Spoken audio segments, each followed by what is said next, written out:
మీ ఎలాంటి వ్యాపార ప్రకటనలకైనా వెంటనే మా ఛానల్ సంప్రదించండి. ఓం శుభంకర్యే నమః.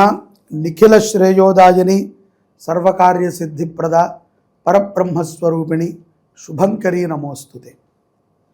2026 సంవత్సరము జనవరి నుంచి డిసెంబర్ వరకు కూడా కుంభరాశి వారికి గోచార ఫలితములు ఏ విధంగా ఉంటాయో తెలుసుకుందాం.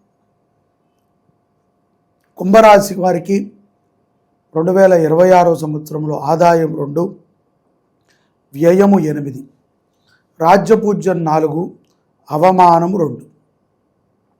ఈ యొక్క కుంభరాశి వారికి లగ్న వ్యయ స్థానముల్లో రాహువు, ద్వితీయ స్థానములో శని, పంచమ షష్ఠ సప్తమ స్థానాలలో గురు సంచారము, సప్తమ షష్ఠ స్థానాలలో కేతుగ్రహ సంచారము ఉంటుంది.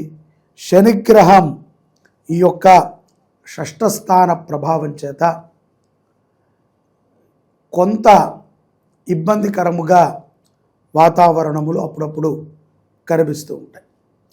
ఇక్కడ లగ్న వ్యయాధిపతులని గనక మనం వీక్షించినట్లయితే గోచారము రీత్యా ఈ యొక్క కుంభరాశి జాతకులకి 2026 సంవత్సరంలో ఉద్యోగపరముగా ఒత్తిడి ఉన్నప్పటికీ ఎన్నో లాభాలు ఉంటాయి.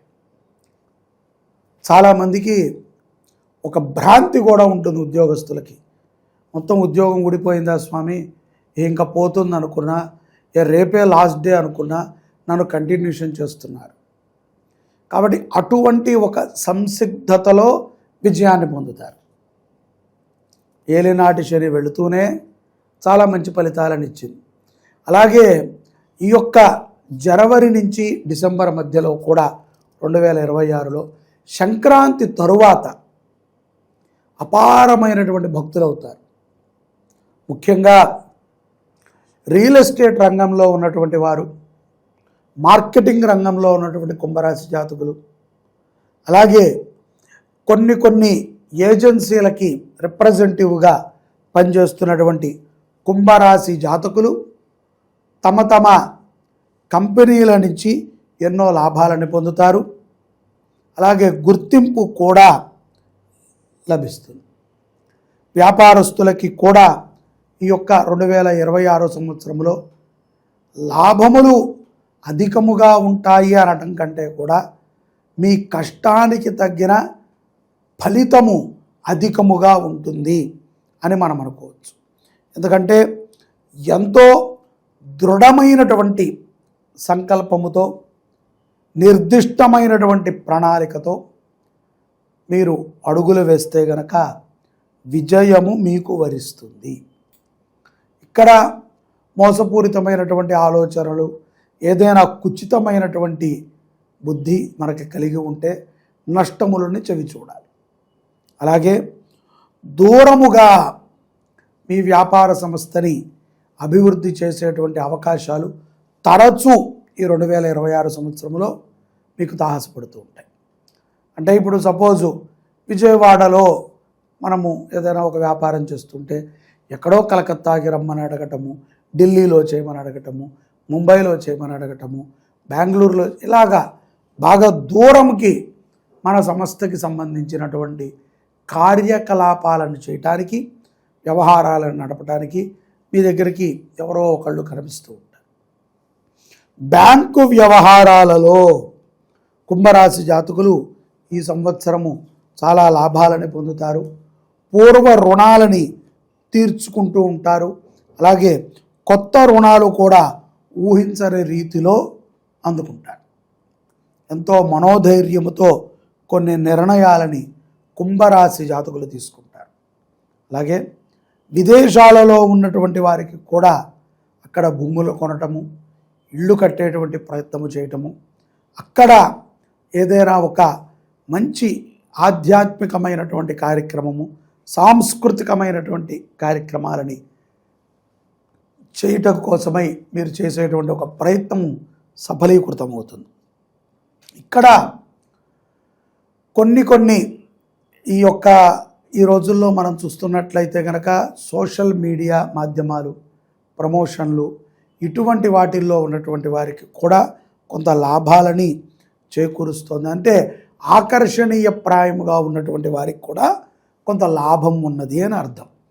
ఆకర్షణ అంటే కనుక సోషల్ మీడియానే కదండి, చూస్తూనే ఉంటాం నిరంతరం. ఎంత సమయమైనా మనకు వృధా అయిందని మనం అనుకోం. చదువుకోమన్నా లేకపోతే ఏదైనా చరిత్ర పారాయణ చేయమన్నా కష్టం, కానీ ఫోన్కి వెళ్ళకమంటే కనుక కష్టమే కాదు, అది ఆకర్షణీయం. కాబట్టి అటువంటి వ్యాపకం ఉన్నటువంటి వారు, అటువంటి దాని మీద సంపదని పొందేటువంటి వారికి కూడా చాలా బాగుంటుంది. ఇక్కడ ఆర్థికముగా మార్చి నుంచి జూలై మధ్యలో కష్టాలు ఉంటాయి, అప్పులు చేయాల్సి వస్తుంది, వచ్చే రాబడి సరిపోదు. అదేంటి మీరు చాలా వస్తుందన్నారు, ఎంతో నాకు గుర్తింపు అన్నారు, మళ్ళీ ఏంటంటే అంటే రావటం వేరు, ఖర్చు కూడా అవ్వాలి కదా. వచ్చిన దాన్ని వచ్చినట్టు ఎవరూ దాయలేము, వచ్చింది ఖర్చు అవుతూ ఉంటుంది. ఖర్చు అయితేనే మళ్ళీ సంపాదిస్తాం. కాబట్టి ఖర్చు అధికముగా కనబడుతూ ఉంటుంది, తప్పదు. అది కుటుంబంలో శుభకార్యాలు అవ్వచ్చు, ఏదైనా పెద్దల కోసం అయి ఉండొచ్చు, లేకపోతే ఎక్కడో ఒక చోట పెట్టుబడి కోసమైనా, ఇవన్నీ కూడా ఖర్చులే. ఏదో ప్రయాణం కోసం అయి ఉండొచ్చు, లేదా హాలిడే ట్రిప్పులకు అయి ఉండొచ్చు, పిల్లల చదువులు, ఇవన్నీ కూడా ఖర్చులకు సంబంధించినటువంటి లైన్లోనే ఉంటాయి. కాబట్టి ధనం మూలమిదం జగత్ అన్నారు కదా, ప్రతిదానికి ధనమే. అలాగే భగవత్ చింతన ఎక్కువ కలిగి ఉంటారు, అలాగే దేశభక్తిని కూడా ప్రదర్శిస్తూ ఉంటారు. కొంతమంది ముసుగు వేసుకుని తిరిగేటువంటి వారిని కూడా మీరు పసిగడతారు.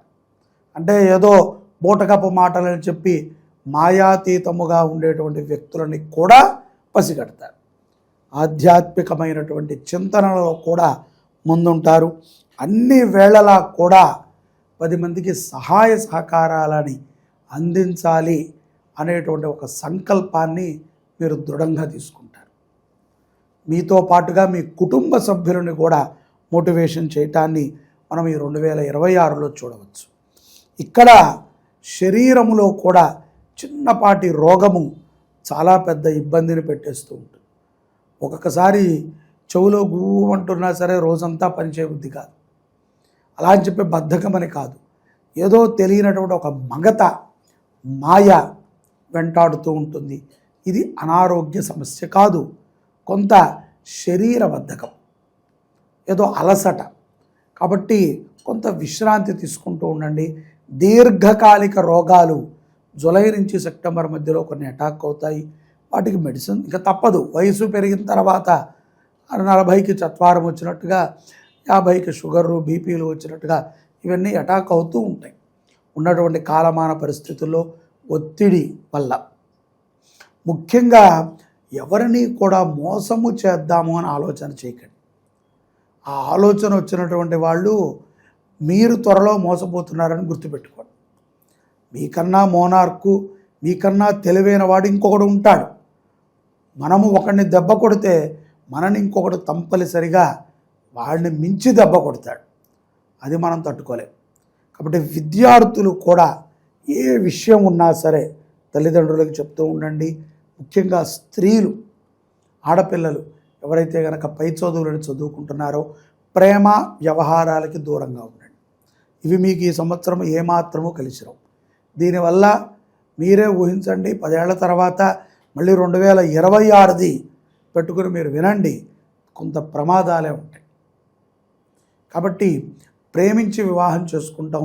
చదువుకునే సమయంలో విద్య మీద శ్రద్ధని వదిలేసి అనవసరమైన వ్యాపకాలను పెట్టుకుని చదువు కాలక్షేపం చేసేస్తూ, అది చదువు పక్కన పెట్టి ఇతర విషయాల మీద కాలక్షేపం చేస్తూ మన జీవితాన్ని మనము అబాసుపాలు చేసుకోకూడదు.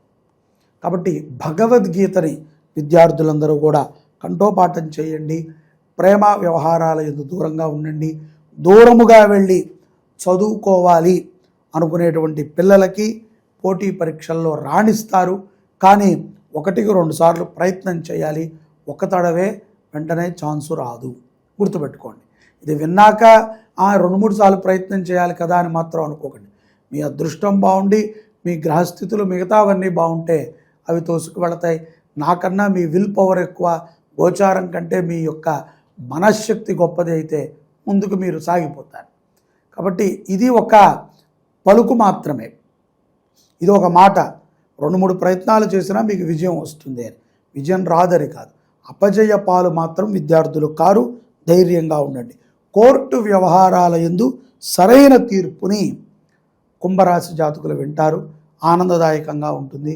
ఎంతో కాలముగా వేచి చూస్తున్నటువంటి ఒక విషయం గురించి తరచూ ఈ సంవత్సరం చర్చ జరుగుతుంది. గత సంవత్సరమో ఆ పై సంవత్సరమో చెప్పాలి, ఎలా చెప్పాలి అనుకున్న విషయాన్ని ఈ సంవత్సరము తరచుగా చర్చించటము, తరచుగా దాని గురించి కొంత ఆలోచన చేయటము మనము కుంభరాశిలో చూడవచ్చు. కోర్టు వ్యవహారాలు లాభాన్ని తెచ్చిపెడతాయి. పోలీసు నుంచి కానీ ప్రభుత్వ రంగం నుంచి కానీ సానుకూలమైనటువంటి సందర్భాలే ఈ యొక్క కుంభరాశి జాతకులకి 2026లో గోచరిస్తున్నాయి. ధనము నిలవాలన్నా, ఆరోగ్యము గట్టిగా ఉండాలన్నా ఈ సంవత్సరము మీరు అనుకున్నటువంటి ప్రతి పని, ఏవేవో అనుకుని ఉంటాం, ఇల్లు కట్టుకోవాలి, ఇంట్లో కొన్ని సమకూర్చుకోవాలి, కారు కొనుక్కోవాలి, పిల్లలపై చదువులు చదువుకోవాలి, పెళ్ళిళ్ళు చేయాలి, వాళ్ళకి సరైనటువంటి బాధ్యతలని అప్పగించాలి. ఏ పనికైనా సరే, ఎటువంటి వ్యవహారానికైనా సరే కుంభరాశి వారు ఆదివారము పూట గణపతిని దర్శనం చేయండి. ప్రతి ఆదివారం కుటుంబ సమేతంగా కుంభరాశి వారు వినాయక దర్శనాన్ని చేయండి. మీ ఇంట్లో కూడా మీరు ఇంటి ప్రవేశిస్తూ ఉండగా ఒక వినాయకుడిని పెట్టండి, బయటికి వెళ్ళేటప్పుడు ఒక వినాయకుడిని పెట్టండి. వినాయకుడిని ఎక్కువగా ఆరాధన చేయటం, వినాయక అష్టోత్తరాన్ని కంఠోపాఠం చేసినట్లయితే ఈ సంవత్సరము శుభ ఫలితాలని కుంభరాశి జాతకులు పొందగలుగుతారు, మంచిగా ఉంటారు. గోమాత అనుగ్రహము, భారతమాత అనుగ్రహము సదా మీ మీద ఉంటుంది. జై శుభంకరి. సర్వే జనాః సుఖినో భవంతు.